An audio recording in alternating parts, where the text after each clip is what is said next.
చూస్తున్నారు. కృష్ణా జిల్లా యనమల కుదురులో దారుణం చోటు చేసుకుంది. భర్త అత్తమామల వేధింపులతో కావ్యశ్రీ అనే గర్భిణి ఆత్మహత్యకు పాల్పడింది. ఇంట్లో ఉరేసుకొని బలవాన్ మరణానికి పాల్పడింది. మొదటి కాన్పులు ఆడపిల్లకు జన్మనిచ్చింది కావ్యశ్రీ. ప్రస్తుతం 5 నెలల గర్భవతి కావడంతో విజయవాడలో స్కానింగ్ తీయించాడు సదరు భర్త శ్రీకాంత్. ఆడపిల్ల అని తేలడంతో అబార్షన్ చేయించుకోవాలని ఒత్తిడి చేస్తున్నట్టుగా తెలుస్తోంది. ఇష్టం లేదని పలుమార్లు భర్త శ్రీకాంత్కు చెప్పింది కావ్యశ్రీ. తమకు వారసునివ్వాలని అత్తింట్లో వేధింపులు మొదలయ్యాయి అనేది వినిపిస్తున్న మాట. దీంతో తీవ్ర మనస్తాపానికి గురైన కావ్యశ్రీ ఆత్మహత్యకు పాల్పడింది. బల్వాన్ మరణానికి ముందు భర్తకు మెసేజ్ చేసింది. మీకు వారసుని ఇవ్వలేనని శ్రీకాంత్కు కావ్యశ్రీ మెసేజ్ చేసింది. దీంతో ఆ మెసేజ్ తర్వాత బల్వాన్ మరణానికి పాల్పడినట్టుగా తెలుస్తోంది. బ్రేకింగ్ న్యూస్ చూస్తున్నారు. కృష్ణా జిల్లాలో బహుశా ఇది మానవత్వం ఎక్కడున్నావు అనే ప్రశ్న మరొకసారి రైజ్ అవుతుంది. ఆడపిల్ల మగపిల్లాడు ఈ శతాబ్దంలో కూడా ఇటువంటి మాటల ఆడపిల్ల అయితేనే మగపిల్లాడైతేనే తీర్చిదిద్ది వాళ్ళ భవిష్యత్తుకు బంగారు బాటలయ్యాల్సిందే తల్లిదండ్రులు. ఇంకా ఆ జెండర్ డిఫరెన్సియేషన్ ఇంకా మనం చూస్తున్నామా? అటువంటి పరిస్థితుల్లో ఉన్నామా అనే మాట వినిపిస్తోంది ఈ ఘటన తర్వాత. కృష్ణా జిల్లా యనమల కుదురులో దారుణం జరిగింది. భర్త అత్తమామల వేధింపులతో కావ్యశ్రీ అనే గర్భిణి ఆత్మహత్యకు పాల్పడింది. ఇంట్లో ఉరేసుకొని బలవాన్ మరణానికి పాల్పడింది. మొదటి కాన్పులో ఆడపిల్లకు జన్మనిచ్చింది కావ్యశ్రీ. ప్రస్తుతం 5 నెలల గర్భవతి కావడంతో విజయవాడలో స్కానింగ్ తీయించాడు సదరు భర్త శ్రీకాంత్. ఆడపిల్ల అని తేలడంతో అబార్షన్ చేయించుకోవాలని ఒత్తిడి చేస్తున్నట్టుగా తెలుస్తోంది. ఇష్టం లేదని పలుమార్లు భర్త శ్రీకాంత్కు చెప్పింది కావ్యశ్రీ. తమకు వారసుని ఇవ్వాలని అత్తింట్లో వేధింపులు మొదలయ్యాయి. దీంట్లో తీవ్ర మనస్తాపానికి గురైంది కావ్యశ్రీ. బహుశా అత్త కూడా ఒక మహిళే. ఆ విషయం ఆమె మర్చిపోయిందా? అత్తింట్లో వేధింపుల ఒక ఆడపిల్లకు. ఆడపిల్ల అనగానే అంత చిన్న చూప ఈ మాట వినిపిస్తోంది. ఎంతమంది ఆడపిల్లలు ఈరోజు దేశం గర్వించే స్థాయిలో ఉన్నారు. వాళ్ళు కనిపించలేదా? వాళ్ళల్లా తీర్చిదిద్దలేమా? భారత ప్రధానిగా పనిచేసిన వాళ్ళు కూడా మహిళలే. ఈ మాట మర్చిపోయామా? భారతదేశంలో వివిధ రాష్ట్రాల్లో మహిళా ముఖ్యమంత్రులను చూసాం. ఎంతమంది మహిళలు అనేక స్థాయిల్లో కాస్తంత ఊతమిస్తే చాలు. ప్రభుత్వాలు కూడా ఊతమిస్తున్నాయి కదా, ఆ ఏర్పాట్లు కూడా చేస్తున్నాయి కదా. నిజంగా ఈ వార్త చెవులకు పడగానే ఇంకా మనం ఆ రోజుల్లో ఉన్నామా? ఈ వివక్ష చూపిస్తున్న రోజుల్లో ఉన్నామా? ఆడపిల్ల అని వివక్ష చూపిస్తున్న రోజుల్లో ఉన్నామా? సూటు బూటు వేసుకొని కళ్ళద్దాలు పెట్టుకుని ఫోజులు ఇచ్చిన ఈ రోజుల్లో కూడా ఆడపిల్లంటే అంత చులకన. ఎంతమంది ఆడపిల్లలు పెళ్ళైన తర్వాత కూడా తమ తల్లిదండ్రులు చూసుకుంటున్నారు. ఎంతమంది ఆడపిల్లలు తమ భవిష్యత్తుని బంగారు బాటలు వేసుకుంటున్నారు. పరీక్షలు రాస్తుంటే పరీక్షల్లో కూడా అమ్మాయిల కదా అగ్రభాగంలో ఉంటున్నారు.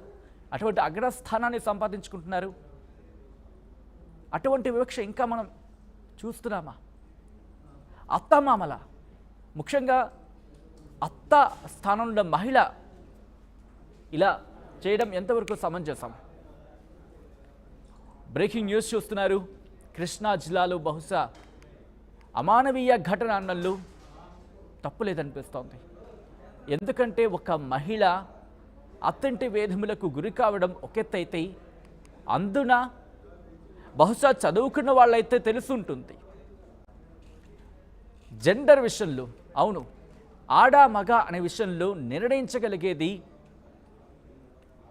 ముఖ్యంగా అంటే సైన్స్ పరంగా మాట్లాడుకుంటే ఈ మధ్య వస్తున్న ఆర్టికల్స్ మనం చూస్తున్నాం, ఈ మధ్య వస్తున్న ఆ కథనాలను మనం చూస్తున్నాం. మహిళలకు దీంట్లో ఎటువంటి ప్రమేయం ఉండదు. కేవలం ఆడ మగ నిర్ణయించగలిగేది మగవాళ్లకు సంబంధించి సైన్స్ పరంగా అనేది ఇక్కడ వినిపిస్తున్నమాట. ఈ నేపథ్యంలో తప్పు ఎవరిది తప్పు? బహుశా ఇలాంటి అత్తమామలకి ఒకవేళ ఇది కరెక్ట్ అయ్యి ఆమె మరణానికి అత్తింటి వేధింపులే కారణమని కనుక తేలితే అలాంటి అత్తామామలకు బహుశా ఎలాంటి శిక్ష విధించాలి? ఎందుకంటే ఆ ప్రాణం పోయింది, ఆ మహిళ ప్రాణం పోయింది.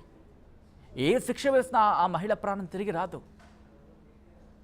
ఎంత ఎడ్యుకేట్ చేసినా, ప్రజల్లో ఎంత అవగాహన కల్పించినా, ఎక్కడో చోట పోనీ గ్రామీణ ప్రాంతాల్లో అనుకుంటే ఆ కమ్యూనికేషన్ అంత ఉండకపోవచ్చు, వాళ్ళకు అవగాహన కల్పించడంలో ఎక్కడో దగ్గర లోపం జరుగుండొచ్చు అని చెప్పి ఎక్కడో చోట సర్ది చెప్పుకోవడానికి ఎక్కడో చోట ఏదో ఒక కొన మూలన మాటనే అనిపిస్తుంది. కానీ ఆ విజువల్స్ చూడండి, నాగరిక సమాజంలో కూడా, అవును, చదువుకుంటున్న ఈ రోజుల్లో ఒక్కసారి ఆ జంటను చూడండి, చదువుకున్న వాళ్ళలా కనిపిస్తున్నారు. అటువంటి నేపథ్యంలో కూడా, ఇటువంటి పరిస్థితుల్లో కూడా ఇంకా ఆ జెండర్ డిఫరెన్సియేషన్, వివక్ష చూపిస్తున్నామా, ఆడపిల్ల అనే వివక్ష బహుశా గుండెల్ని పిండేసే వార్తది. భర్త అత్తమామల వేధింపులతో కావ్యశ్రీ అనే గర్భిణి ఆత్మహత్యకు పాల్పడింది. ఇంట్లో ఉరేసుకొని బలవన్ మరణానికి పాల్పడింది. మొదటి కాన్పులో ఆడపిల్లకు జన్మనిచ్చింది కావ్యశ్రీ. ప్రస్తుతం 5 నెలల గర్భవతి కావడంతో విజయవాడలో స్కానింగ్ తీయించాడు భర్త శ్రీకాంత్. ఆడపిల్లాన్ని తేలడంతో అబార్షన్ చేయించుకోవాలని ఒత్తిడి చేసినట్టుగా తెలుస్తోంది. ఇష్టం లేదని పలుమార్లు భర్త శ్రీకాంత్కు చెప్పింది కావ్యశ్రీ. తమకు వారసుడే కావాలి అంటూ అత్తింట్లో వేధింపులు మొదలయ్యాయి. దీంతో తీవ్ర మనస్తాపానికి గురైంది కావ్యశ్రీ. బలవన్ మరణానికి పాల్పడింది. అయితే బలవన్ మరణానికి ముందు భర్తకు మెసేజ్ చేసింది, మీకు వారసుని ఇవ్వలేకపోతున్నాను అంటూ కూడా మెసేజ్ చేసింది శ్రీకాంత్కి కావ్యశ్రీ. ప్రస్తుతం ఆ మెసేజ్ చూసిన తల్లిదండ్రులు బోరున విలపిస్తున్నారు. ఆ కుటుంబం బోరున విలపిస్తోంది. ముఖ్యంగా అబార్షన్ చేయించిన తర్వాత, అబార్షన్లో అక్కడ లింగ నిర్ధారణకు సంబంధించి చెప్పిన వారిని, ఎందుకంటే ఇప్పటికే శిక్షలు ఉన్నాయి, కఠినాతి కఠినమైన శిక్షలు విధించాల్సిన అవసరం ఎంతైనా కనిపిస్తుంది. మరోసారి బహుశా ఇది గుండెను పిండేసే వార్తని చెప్పడంలో ఎటువంటి అతిశయోక్తి లేదు.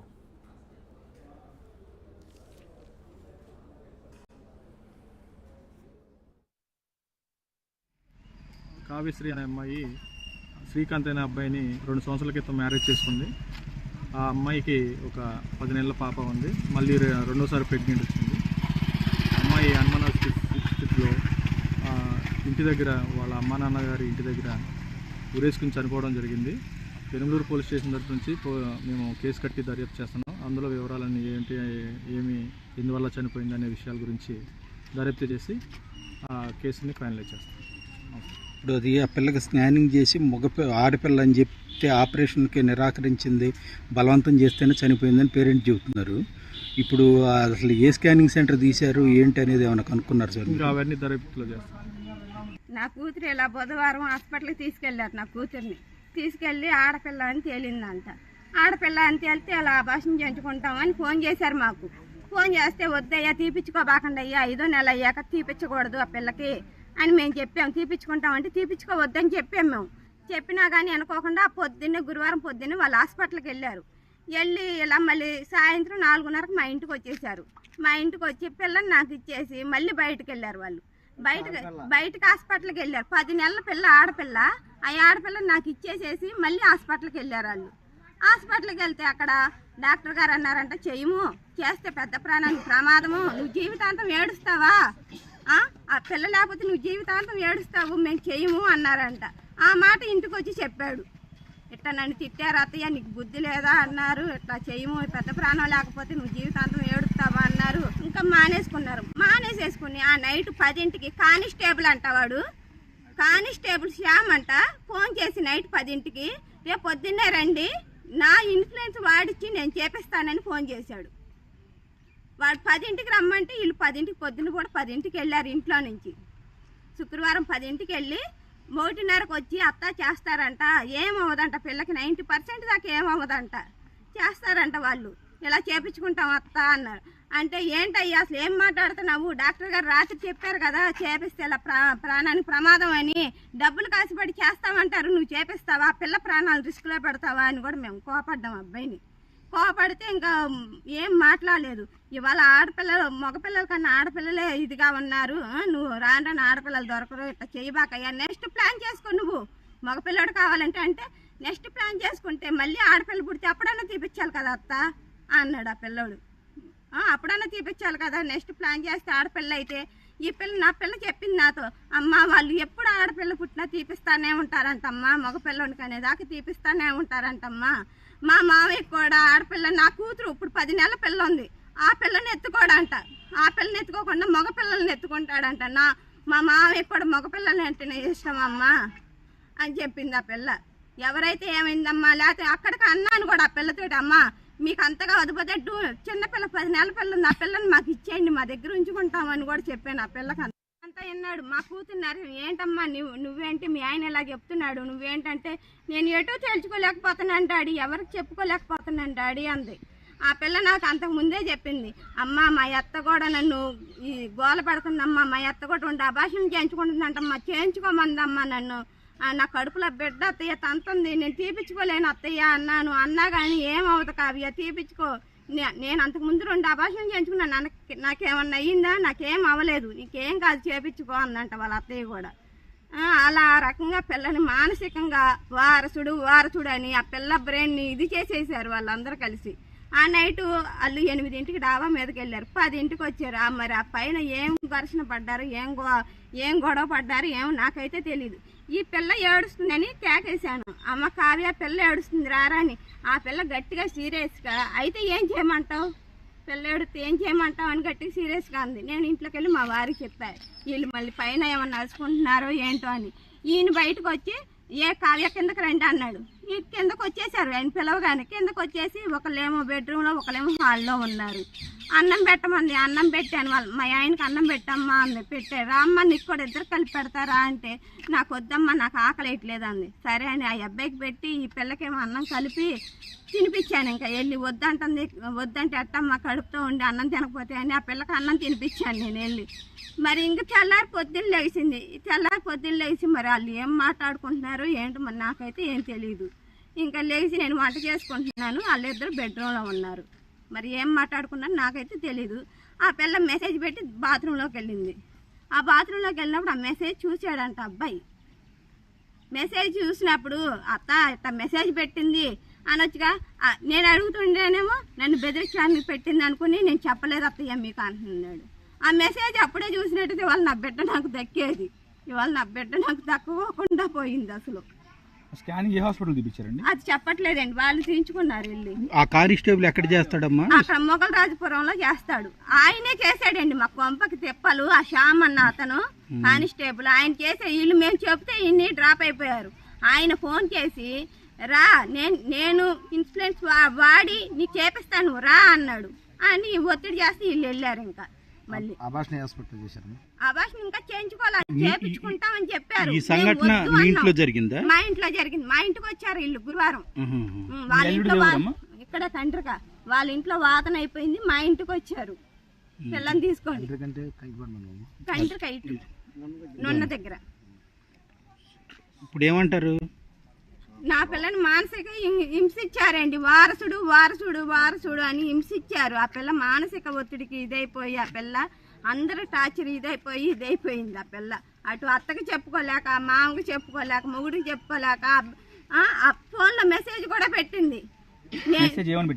మెసేజ్ కూడా ఏమండి మీకు నేను వారసుని అందించలేకపోతున్నాను, నన్ను క్షమించండి, వారసుని అందించలేకపోతున్నాను, నా బిడ్డని చంపుకోవడం నాకు ఇష్టం లేదు, దానికి నా ప్రాణం అన్నా నేను తీసుకుంటాను కానీ నా బిడ్డను చంపుకోను, మీకోసం నేను చచ్చేంత త్యాగం చేస్తాను కానీ నా బిడ్డను చంపుకునే అంత ఇది మటుకి నా దగ్గర లేదు, మీరు నన్ను చేదరించుకుంటున్నారు, మీరు చేదరించుకుంటే నేను బతకలేనండి అని పెట్టింది మెసేజ్.